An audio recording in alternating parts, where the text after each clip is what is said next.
Hi my little berries, welcome to my channel. My name is Andrea. I hope you're having a wonderful day today. I'm proud of you for starting this journey and continuing it. And I'm honestly, guys, I'm telling you, persistence is key. It took me over 6 months just to get an appointment after making this account. So I also want to share some things with you before we get started. So these are all like the resources I've collected. I don't have a final version, but I will be linked and just be updated constantly, you know. So here are the steps. You got to get your documents, then you got to make the account, make the appointment, go to the appointment, have documents. 4 steps, right? Unfortunately, one of these steps it took me 6 months. 6 months. And I question my life, you know? So here's some resources I put together. Like here is the government website where after you get your dual citizenship, you have resources. Like, let me translate this for the ones who speak English. And if you want a Spanish version, let me know. También hablo español. You can get things like your identity, education, energy, job, tax and contribution, health, economy, territory and housing, tourism, social programs, communication, and transportation. Really fun, right? I know. I'm really looking into this, so subscribe to see more, right? Here's like the specific one where it's Registro Civil, aka your dual nationality.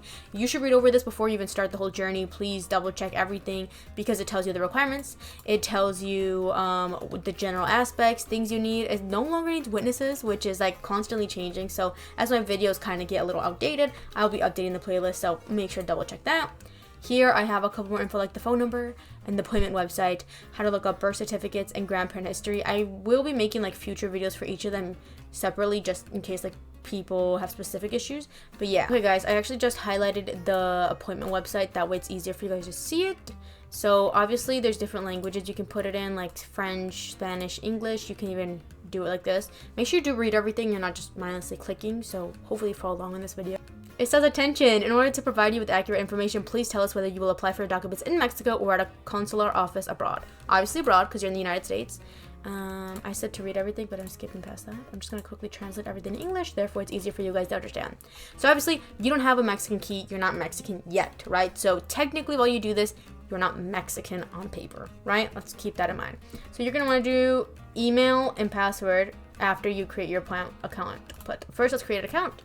There you go. See, so some mistake a lot of people are doing is that they are going to MX key and then creating an account, and that's where you get this. So you want to avoid this. You don't want this because you don't have an MX key. So again, you need to click create an account. You need to click, oops, let's go back. I don't know, I'm just gonna re-click the link because it didn't give me the original response I wanted. So we're gonna go again, click the link, consulate office abroad. We can click on this, and you want to make sure you click obviously your email and password email and password, right? And then you want to click create an account. That's how you get this. So you're going to go to consular office. Your country is going to be obviously United States, but if you're doing it in Spanish, it starts with an E, estados. So make sure you double check that. Did I just say USA? USA pops up there. So again, Estados Unidos. So obviously you just fill in your information, you set up a password. You can even tell them to use one, confirm it, just double check your password match, and then you click register. And then after you register, right?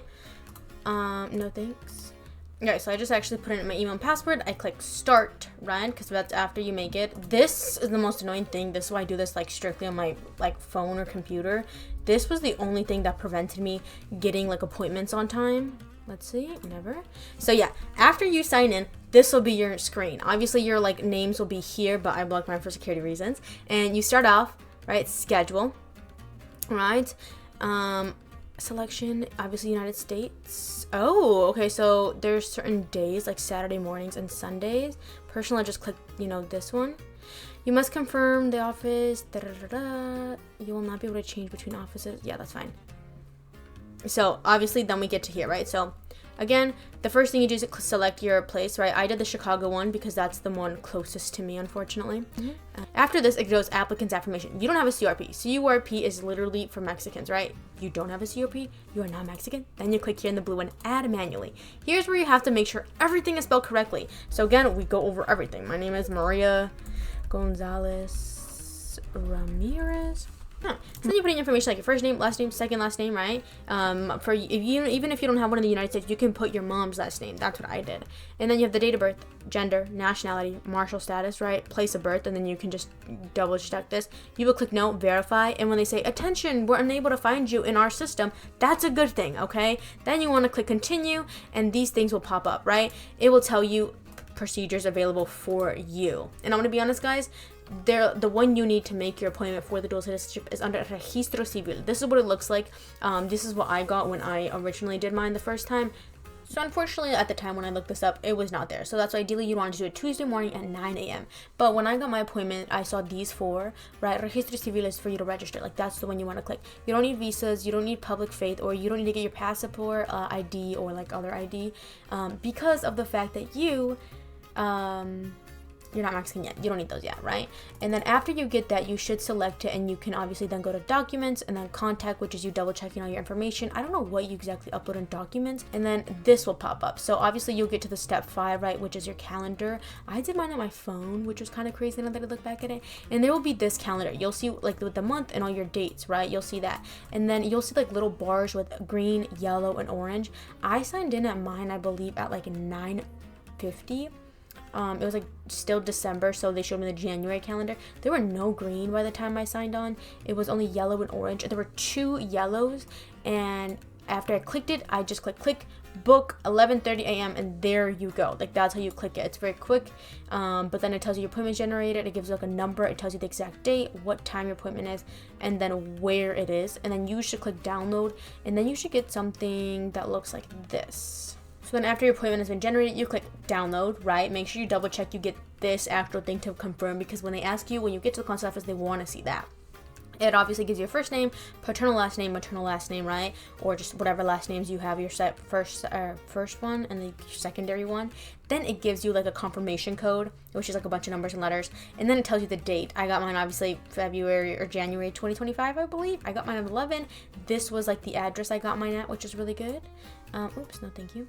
And then it gives you like a QR code at the bottom, right? And that's along everything you do. I also just updated this. I just put this dual citizenship one for the documents. That way, in case you're just trying to print it and need the PDF, it's just easier to access this. I personally did not use this one. I thought I did when I originally recorded it, but my father sent me this one the day before. So this is the one I actually did. I'll submit a better version of this as well. But to look for the, what's it called?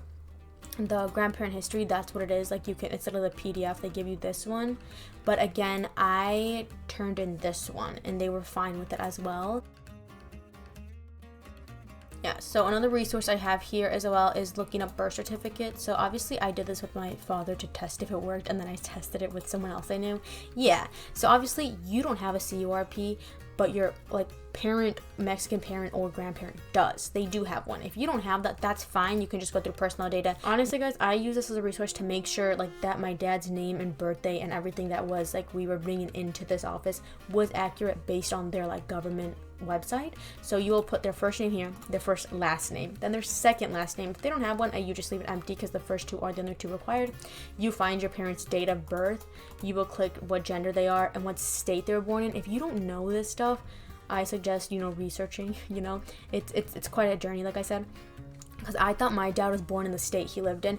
Turns out he was born in the city of Mexico, which was crazy to me because I didn't know that. He's kind of like a city boy, but he was like, I think, a baby when they moved.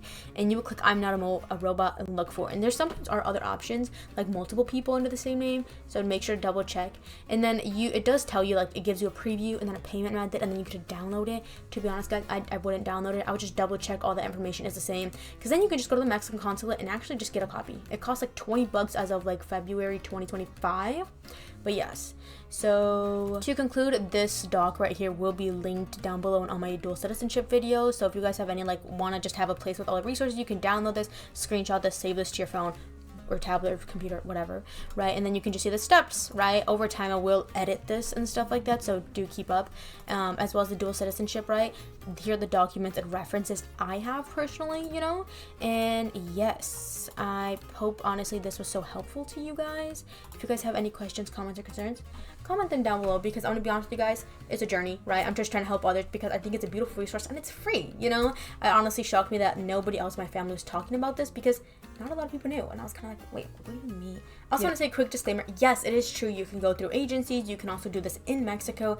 But to be honest, guys, this is how I did mine. And what works for me may not work for everybody, okay? You might have an uncle telling you in your ear, hey, go through this agency. That's what I did. And then I didn't do it that way. My dad advised me, do it your way. Do how you think is perfect. You get screwed over, do it again. And I'm gonna be honest, guys, I had an uncle who did it in Mexico. He got screwed over out of like, I think 1,200 for each passport he tried to do, or like citizenship. It was crazy. I had another uncle who went to Mexico. He did it by the border because it was just easier, right? Like it was just closer than his home state.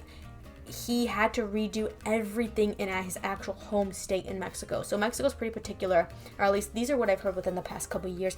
I don't know how it's changed. Like I said, it's ever changing, ever updating, and just, you know, follow along on the playlist where I will try to update people, or if I have any like new discoveries or resources, I will let you guys know. Hope you guys enjoyed this video. Thank you so much for watching, and you guys got this, and make life berries and jam.